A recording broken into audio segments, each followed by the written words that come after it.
అన్నిటికంటే విలువైంది మీ కుటుంబం.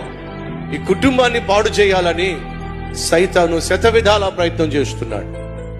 భర్తలు భార్యలో మీ జీవితంలో ఏమైనా కోల్పోండి, కుటుంబాన్ని మాత్రం కోల్పోకండి. భర్తకు దూరం అవద్దు, భార్యకు దూరం అవ్వద్దు, అనవసరమైన గొడవలకు తావివ్వద్దు, గిల్లి కజ్జాలకు దిగద్దు, అరుపులు కేకలకు తావివ్వద్దు.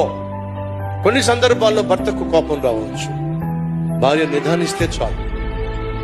భార్యకు కోపం రావచ్చు, భర్త కామ్గా ఉంటే చాలు. కోపం వచ్చింది అనుకోండి, కామ్గా కూర్చోండి. ఏమవుతుంది చెప్పండి? మాట్లాడరే చల్లారదా? కొంచెం ఓపిక పట్టండి, కొంచెం కామ్గా ఉండండి. ఆటోమేటిక్గా కోపం అనేది తగ్గిపోతుంది. కుటుంబాన్ని కాపాడుకోండి, గృహాన్ని కాపాడుకోండి. ఇల్లు పీకి పందిరి వేయకండి.